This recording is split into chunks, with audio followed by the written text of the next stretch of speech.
Meus irmãos, meus amigos, que a paz de Jesus Cristo esteja conosco e que as bênçãos do nosso Pai, do nosso Criador, que elas possam nos ajudar a todos, em qualquer lugar que nos encontremos. Livro Pão Nosso, lição de número 54, Razão dos Apelos. Emmanuel, pelas mãos abençoadas de Francisco Cândido Xavier. Ele, o benfeitor espiritual, junto com a sua equipe, vem trazendo mensagens para nós. E neste livro, psicografado em 1950, ele já, desde aquela época, envia mensagens que são muito atuais. Razão dos apelos. Por que nós pedimos? Nós temos motivos para pedir? Emmanuel, ele destaca a passagem de Pedro, em Atos, no capítulo 10, versículo 29. Pelo que, sendo chamado, vim sem contradizer. Pergunto, pois, por que razão mandastes chamar? Por que razão mandastes me chamar? Aqui, a presença de Pedro é solicitada por um funcionário romano. E pelo que consta, ele era uma pessoa do bem, bem intencionada, um homem caridoso e reto, como diz Emmanuel. Aqui na Terra, para vocês terem uma ideia, eu, como advogado, eu posso compartilhar isso com vocês com conhecimento de causa. Se você se dirige ao nosso escritório e formula uma indagação, mostra uma indignação. Você pleiteia que o Poder Judiciário ele participe, que ele seja meio para a solução de um conflito, que ele defira o seu pedido. Nós, como advogados, nós não podemos simplesmente pedir. Nós precisamos saber pedir.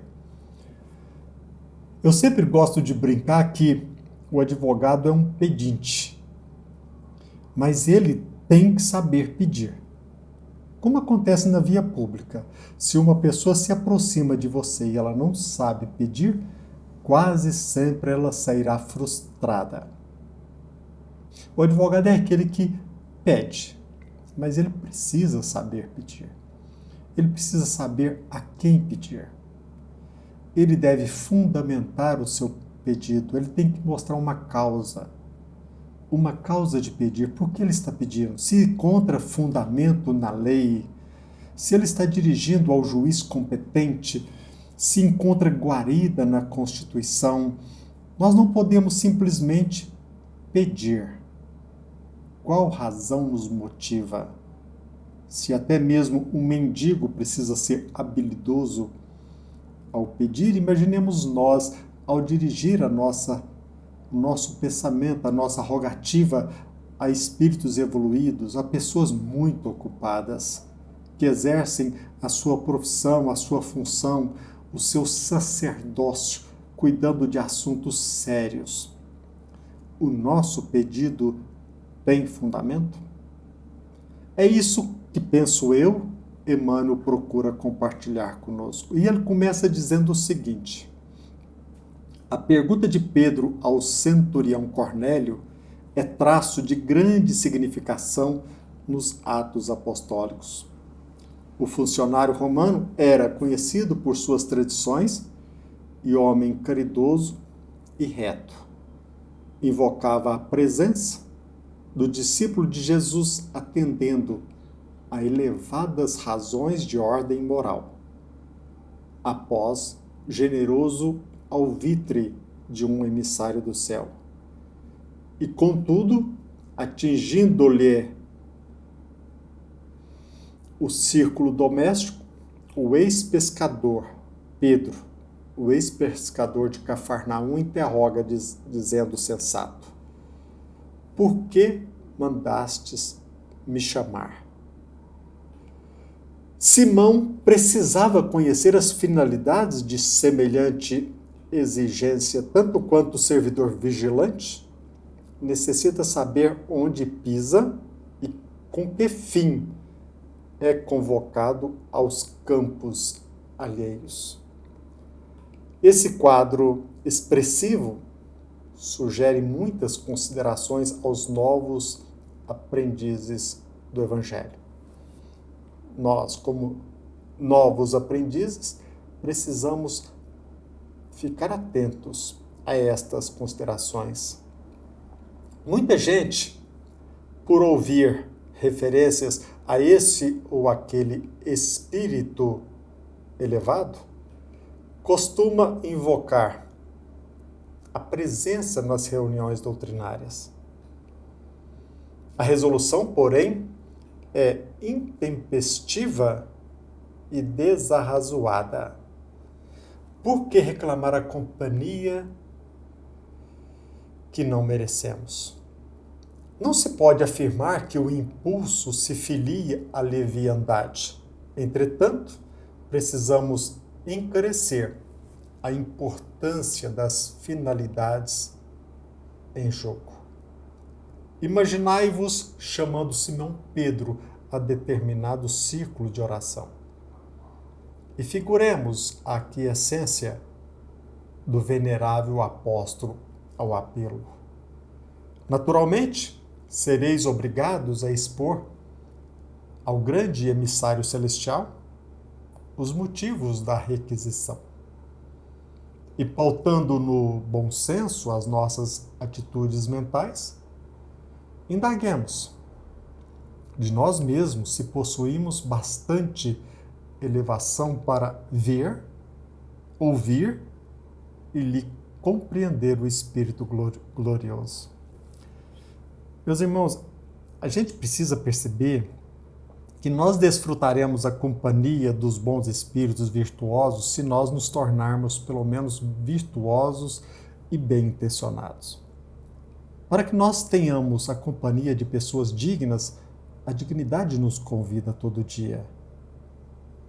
A nossa elevação é condição até mesmo para que aprimoremos a nossa família, as nossas amizades. Não basta que roguemos, saibamos pedir. Detectemos se existe motivo mesmo, se aquilo não pode e deve ser resolvido por nós. Qual o caminho a seguir? Por que não estudarmos? Por que não procurarmos a melhor saída, esforçando-nos de forma sincera e tenhamos a certeza que quando nós abraçamos esse propósito, a espiritualidade já está ao nosso lado. E ela quer nos ajudar, mas pelo menos os nossos motivos têm que ser sensatos, virtuosos. Quem de nós responderá afirmativamente? Teremos, assim, suficiente audácia de invocar o sublime Cefas tão somente para ouvi-lo falar? Teremos, assim, suficiente audácia de invocar o sublime Cefas tão somente para ouvi-lo falar? Nós precisamos perceber, e é isso que eu tento compartilhar com vocês, porque isso me ajudou bastante. O Evangelho de Jesus Cristo, ele nos mostra que todos nós somos iguais perante Deus, mas o mérito funciona. O mérito é requisito básico, é pressuposto indispensável para abrirmos portas através do nosso trabalho, do nosso esforço, do nosso aprimoramento. É necessário lembrar que em alguns momentos nós estamos passando dificuldades e nós precisamos, de fato, do outro, mas, acima de tudo, devemos procurar cada vez mais desenvolver os nossos recursos. É tão cansativo eu dizer isso, pode parecer para vocês, mas nós precisamos desenvolver os nossos recursos para atender os nossos interesses. E quanto mais nós evoluirmos, nós teremos contato com espíritos mais evoluídos. É bem verdade que existem espíritos familiares que se condoem da nossa situação, que se esforçam, que trabalham, que eles empreendem esforços, que eles intercedem em nosso favor, mas é digno fazer a nossa parte. Facilitemos o trabalho da espiritualidade e saibamos o que pedir. Fundamentemos as nossas rogativas. Formulemos questões propícias, devidas e de acordo com o trabalho tão importante dos benfeitores espirituais. Seria um contrassenso de nossa parte rogar a presença de uma autoridade alta e conhecida em nosso país simplesmente por alimentarmos o desejo de ouvi-lo falar. Imaginemos nós perante espíritos evoluídos que trabalham de fato como instrumentos, como intermediários da divindade. Que a paz de Jesus Cristo esteja conosco e que as bênçãos do nosso Pai, do nosso Criador, que elas possam nos beneficiar a todos. Que assim seja.